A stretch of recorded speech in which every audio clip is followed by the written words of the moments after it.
The police officer stood in Daniel's driveway holding two things: a copy of the HOA complaint and Daniel's property documents. Across the driveway, Karen stood confidently with her arms folded. She had called the police because she claimed Daniel was refusing to obey the HOA. But the officer had one simple question: "Can you show me exactly where that rule is written?" Karen pointed toward Daniel's pickup truck. "It's in the HOA regulations. He knows he's not supposed to have it there." Daniel didn't argue. He opened a folder. "I brought the HOA rules, the warning I received, and my property survey." The officer looked through the documents. Then he looked back at Karen. "Okay, let's slow this down." Karen's expression changed. Just slightly.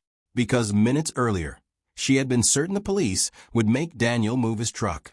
Now the officer wasn't asking Daniel to move anything. He was asking Karen to prove what she had claimed.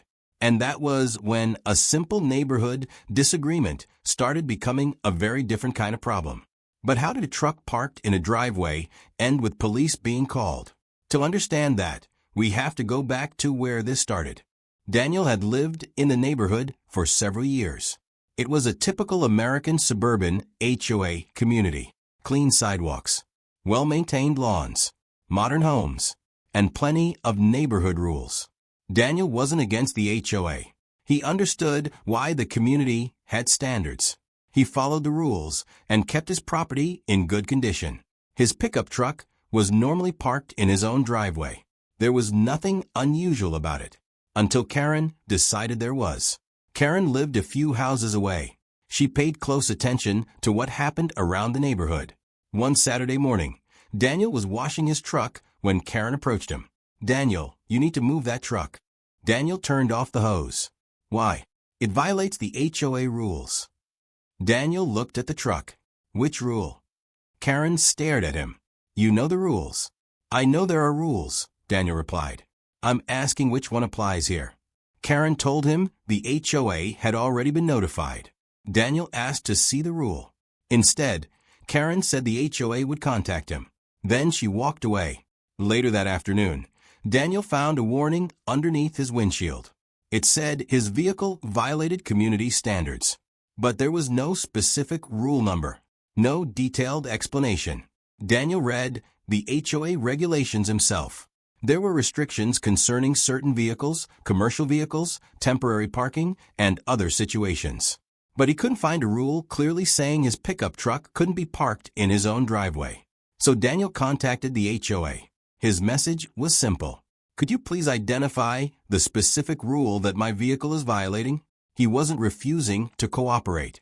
He simply wanted clarification. But Karen apparently saw his response very differently. A few days later, Karen approached Daniel again. This time, she had her phone in her hand. "I told you to move the truck." "I contacted the HOA," Daniel replied. "They told you to move it. They said the matter was under review." Karen became frustrated. "You can't just decide which rules apply to you." Daniel remained calm. "I'm not deciding that. I'm asking for the rule." Karen raised her phone. "I've documented everything." Daniel asked what she was documenting. "Your violation." Daniel didn't argue. He simply went back inside. But Karen continued photographing the truck. She photographed the driveway, the vehicle, and even the front of Daniel's house. Daniel kept his own records. Then another HOA message arrived. This one warned that the truck could eventually be subject to towing. Daniel contacted the HOA again. He was told the complaint was still being reviewed. He thought that meant the situation would calm down. Instead, Karen returned. "You've been warned." Daniel replied, "I've asked the HOA to show me the rule." Karen shook her head. "You're making this much harder than it needs to be." Daniel looked at her. "I don't think asking for clarification is making anything harder." Karen then gave him a final warning. "If you don't move it, I'll call the police." Daniel was surprised. The police. If you refuse to cooperate. Daniel didn't argue. He simply went inside. And that's where the situation should have ended. But it didn't. If you were Daniel, what would you have done at this point? Would you have moved the truck simply to avoid the conflict?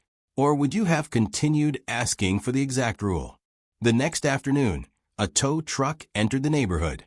It stopped directly in front of Daniel's house. Daniel walked outside. The driver explained that he had received a request connected to an HOA violation. Daniel asked to see the authorization.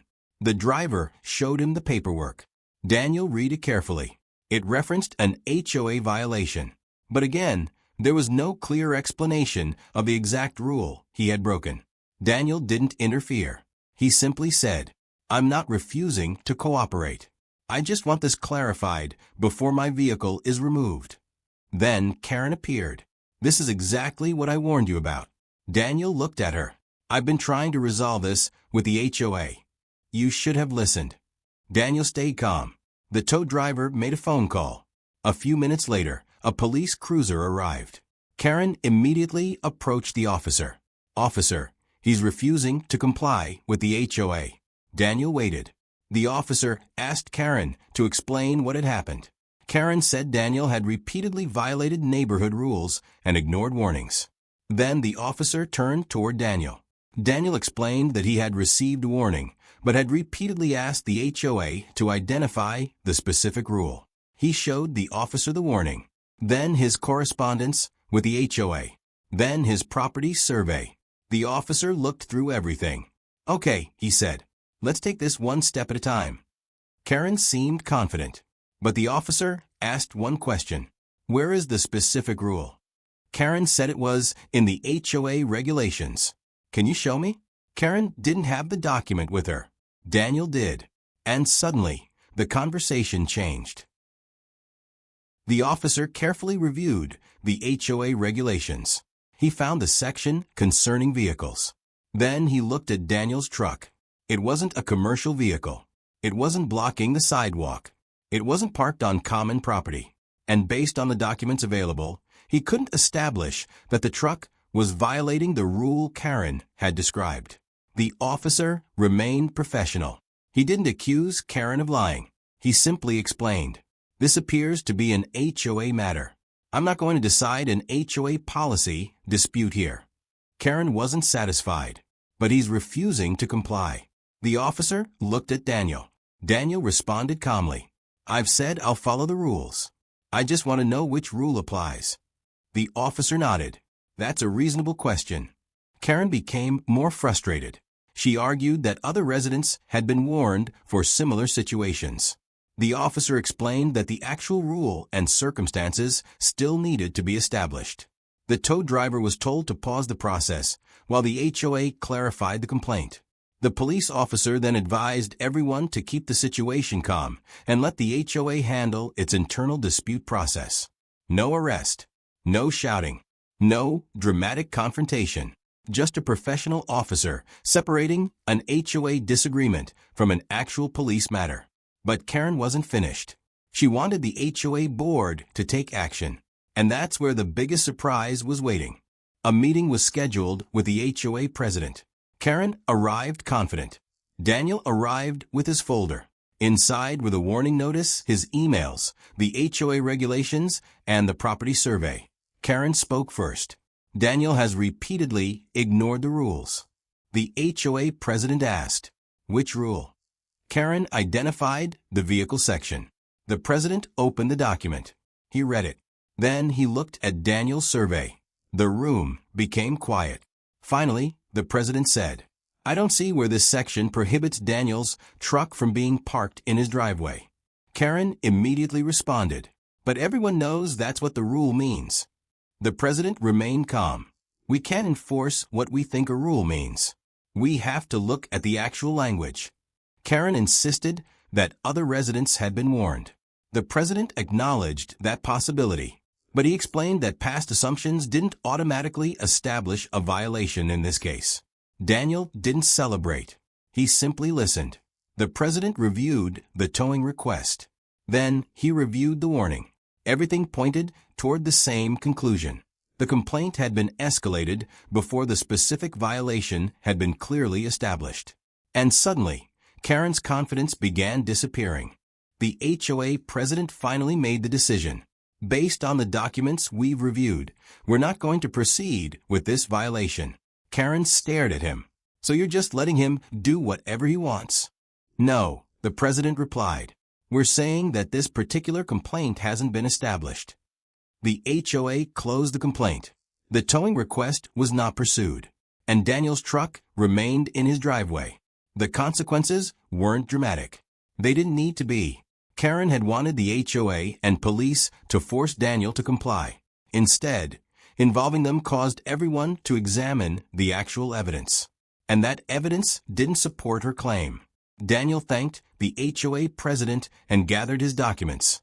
Karen sat quietly for a moment. Then she left. Do you think Karen expected that outcome? Probably not. She had been confident that saying no to Daniel would end the matter. Instead, Daniel's calm request for evidence had changed everything. After the meeting, the neighborhood became quiet again. Daniel continued living normally. His truck stayed in his driveway. The HOA moved on. Karen stopped photographing the property, and there were no more police visits. The interesting part of this story isn't that Daniel somehow defeated Karen. There was no victory celebration. There was no revenge. The situation simply ended when the facts were examined. Daniel never needed to raise his voice. He didn't insult Karen. He didn't threaten anyone.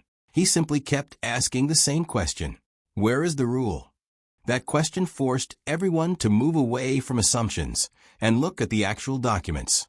And once the documents were examined, the situation became much simpler. Rules matter. But so does understanding what those rules actually say. And when disagreement happens, staying calm and focusing on facts can prevent a small problem from becoming something much bigger. A truck parked in a driveway had somehow led to warnings, photographs, a towing request, and eventually police arriving at Daniel's home. But in the end, the situation wasn't resolved by whoever argued the loudest. It was resolved by looking at the facts. So here's the question. If you were Daniel, would you have moved the truck to avoid the conflict, or would you have asked the HOA to show you the exact rule? And if you've ever dealt with an unreasonable HOA, difficult neighbor, or neighborhood dispute, tell us about it in the comments. Your experience might help someone else recognize when a simple disagreement is starting to go too far. If you enjoyed this story, like the video, subscribe to Beyond Motive, and turn on notifications for more HOA and Karen stories. Because sometimes the person who says "no" the loudest isn't the person who gets the final word. And sometimes one document is enough to change everything.